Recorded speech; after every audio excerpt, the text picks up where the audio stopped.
Everyone, it is Lotus D time. It's time to rewind, unwind, sit with me, chill for a bit. Let's get into it. So today we're going to talk about balancing. The number five has a very huge symbolism. I know symbols, but it's a symbolism of balancing.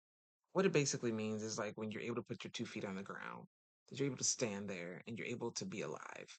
I think a lot of times people call it touching grass, not in a fighting motion, but like literally they went outside and touched grass. They got into nature. They got back into the earth of it all, the grounding of it all. The plant, you're planted. Whether you're sitting and your feet are on the floor or on the ground, but you're about that life. And then at the same time, you're probably, while you're sitting there or while you're standing, you're listening to the birds chirp or the rustle of the grass, the trees blow and the wind. Maybe something flying around like an airplane or something else. And you're like, wow, it's kind of, that's kind of cool. You're looking at the clouds, you're doing that kind of thing that makes you feel like everything is coming together.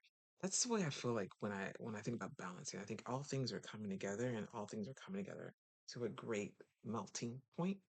It makes me think of not just that, but also, when it comes down to it, that when it comes to balancing, that there's a balancing in the leadership between someone being able to have a vision and being able to be practical. They go together because you got to have a vision, but you got to be practical about your vision. You can't be thinking, be delusional about your vision. You're like, oh, I'm going to make this happen.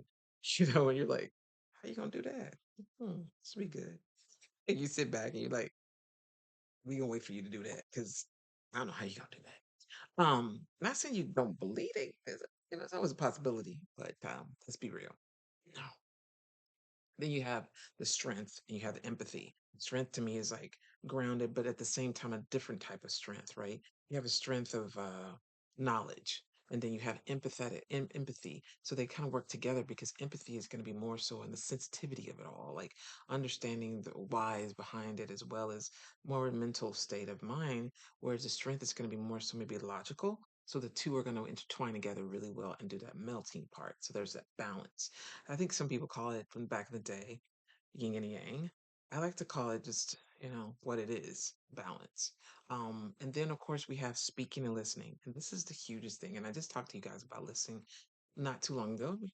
Did that yesterday? But the balancing for listening and speaking is when someone speaks, you just listen. No one's speaking. Now they speak, then you listen. Then you speak, and then I listen. I don't interrupt you. I don't talk over you.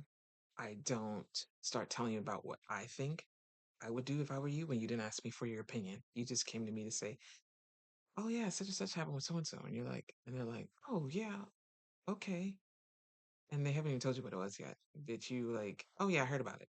"Oh okay, well then I'm not gonna tell you about it because you already heard about it. You just cut me off. It's cool, or um, I need to know. This is what happened to me the other day, and you're like, "Oh, that happened to you the other day? Wow." I'm not letting you finish what happened. I can't express it, but you all know where I'm coming from. When it comes to that point where someone wants to tell you their story because their story has to be similar to your story, and your story probably wasn't the same as that. It's almost like a one up, but it's not a one up. But it becomes a moment where you're just kind of like, do I share anymore? Because if I do, um, are you gonna hear what I have to say, or are you gonna listen to what I have to say?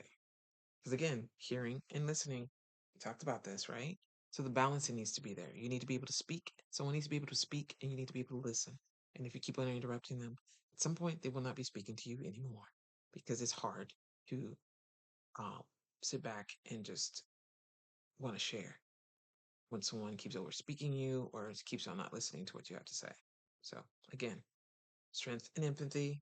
It's about the strength that person may have that strength that they're able to determine what needs to be done in a not in a narcissistic kind of way, okay? In a way that it's still loving, but definitely in a way that's of strength of power. And the empathy piece of it is that that person's able to have that sensitivity that helps them kind of like, okay, well, let's look at it this way from this perspective. So the end, the two, well, they gel well together. Same thing with the vision and the practicality.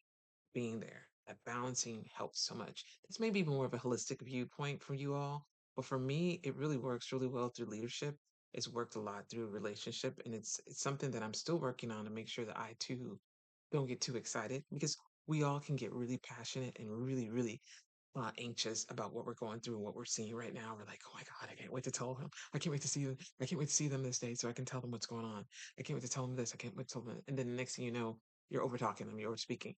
Your friends that know you get it, but you still have to be cognizant of the fact that it may come across really rude to others. So always check your audience. Check your audience and make sure your audience is cool with that as well.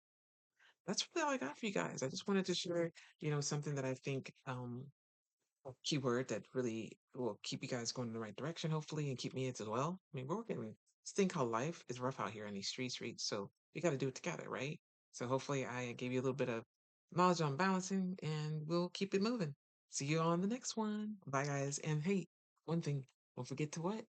Like and subscribe and follow, and then I'll see you around. Bye, guys.